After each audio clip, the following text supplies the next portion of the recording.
Hi YouTube, please give me a moment while I connect to Facebook. We'll be getting started shortly.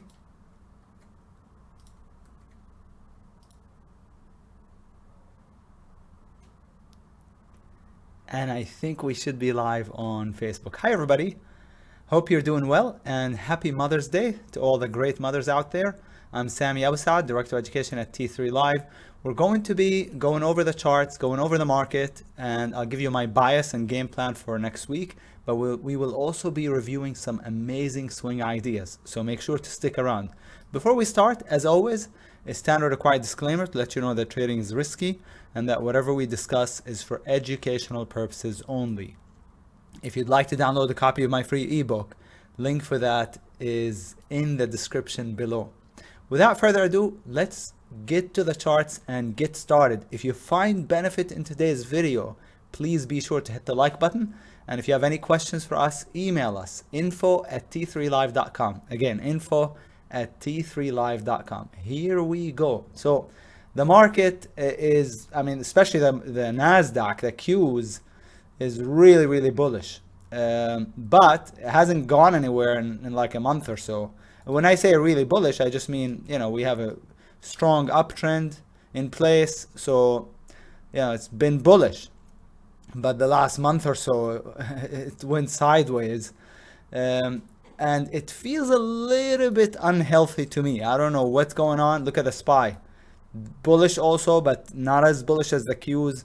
And if we take out, the triple bottom there on the SPY, then I think we might retest 405. If we retest 405 and don't bounce right back up, then I think, the 200 MA or so would be probably in play. The IWM is bearish and has been bearish all year. It's been just bearish for a long time. Okay, not all year, but since we topped out in February, I guess, beginning of February. So we've been bearish, and the daily chart right now is, downtrending and looks lower. So I think, so that's why I said the market doesn't quite feel healthy to me. Could be wrong, but here's what I would like to say. The cleanest chart to me, on the hourly chart at least, is the SPY. So if we break under the lows, which should be 408.60 or so, then I would expect the market to retest the SPY, to retest the prior low, which would be 403.75. Okay, let's say 404. And so below 408.64, then expect a retest of 404. If we retest 404 and don't bounce right back up, then I would also expect a break of the double bottom that we've put in last month.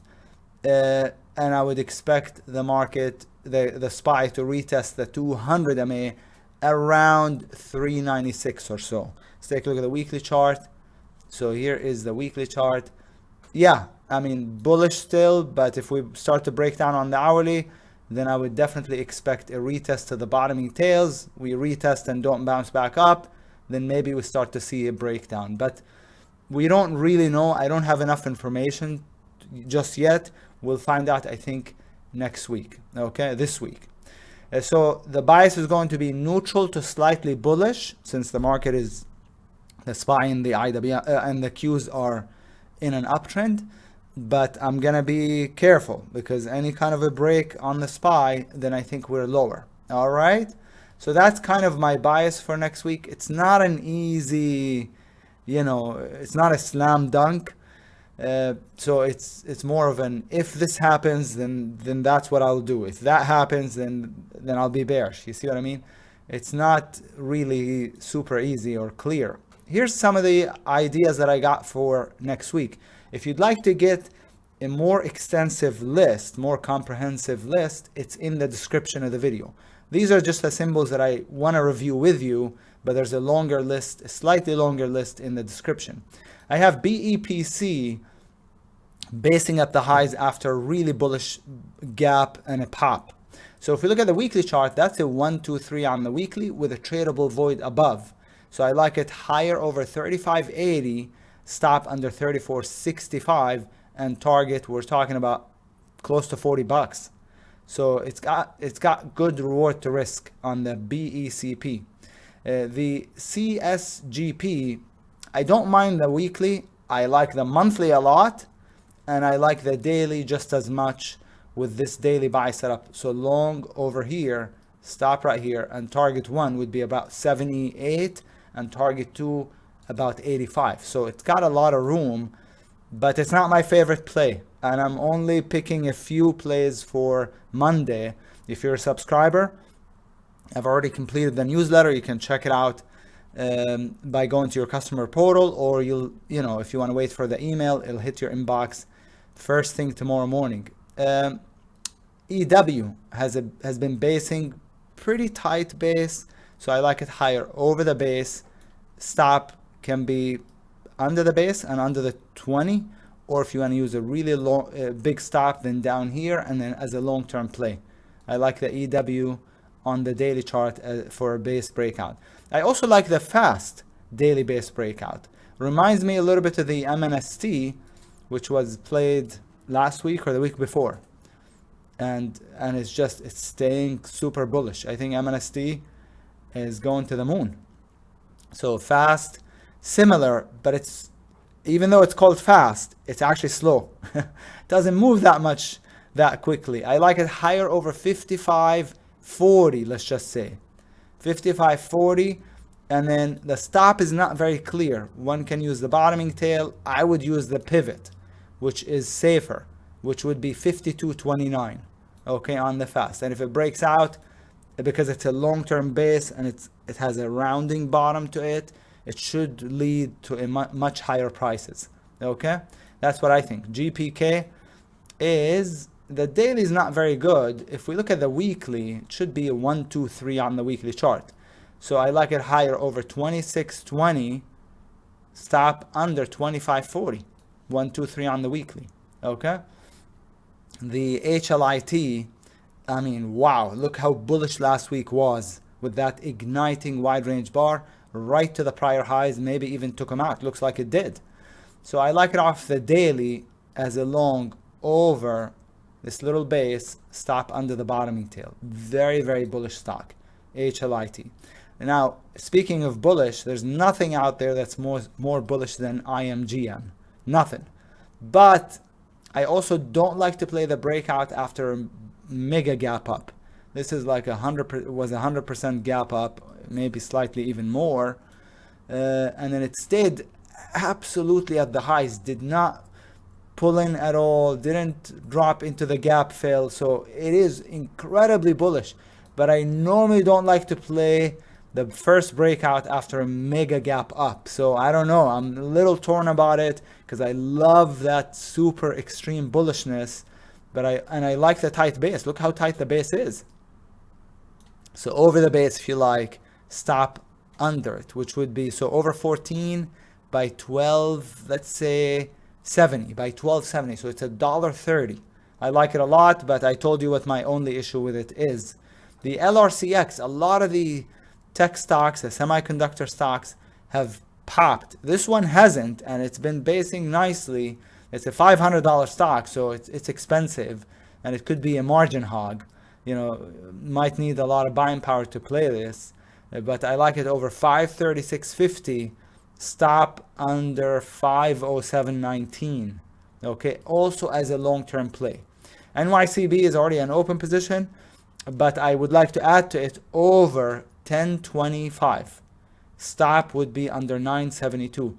So that would be a 55-cent stop.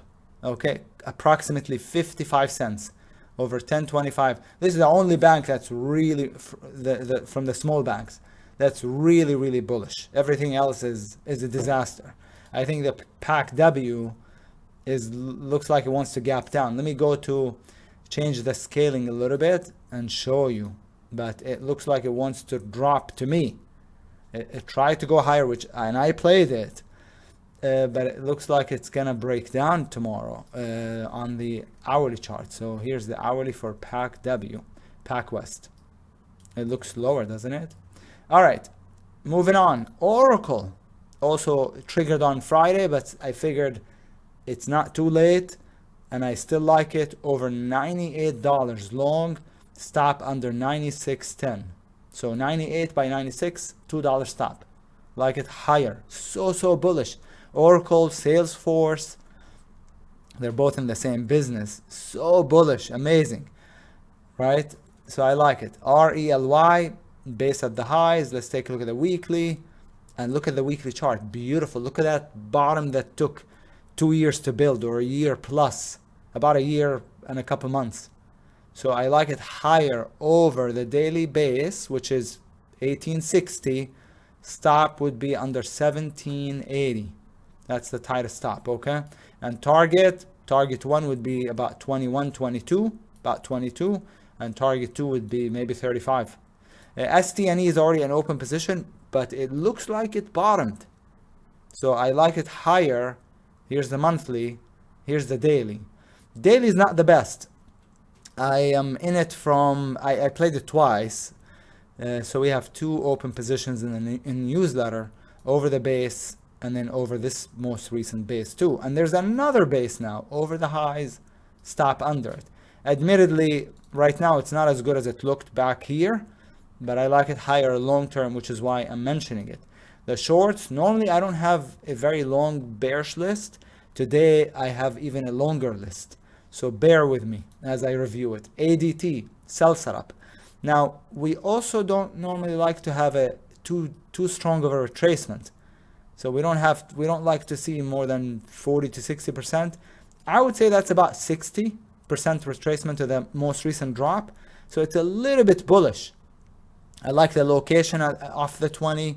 So short under Friday's low, stop over the pivot. Target maybe $5, okay? On the ADT, but I am not planning on doing it.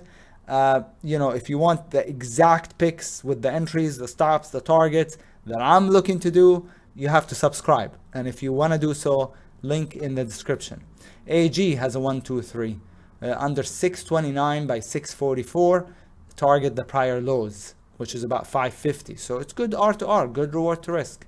The ATSG break, so this was a very, very nice gap, because look at what it did. It gapped under all of that basing. So every single person that bought it in the base and held on to it was underwater that morning, which is why it sold off really hard, okay? Because it triggered everybody's stop. And as it dropped, then the ones that were still in it started to lose even more money. They sold it as it dropped, the ones that were still in it, and it started that snowball effect. So now I like it under this base. I would like it to base for a couple more days, honestly, because then it would look better on the hourly chart. You see what I mean? But under the base, stop above the double top. Tight stop. So I like it. BYND, this was an earnings play, called it short on Thursday, on Wednesday, and then, Thursday was the play. And now has a 1, 2, 3. Looks pretty good. Under 980 by 1083. So it's a $1.05, let's just say. Because I don't usually put my entry right below the bar by a penny. I give it a couple cents. And likewise, I don't put my stop right above it. I give it a couple cents. So let's say under 979 by 1085 or 1084. It would be okay, I think, because it's very, very liquid. The more illiquid the stock is, the more room I usually give it, okay?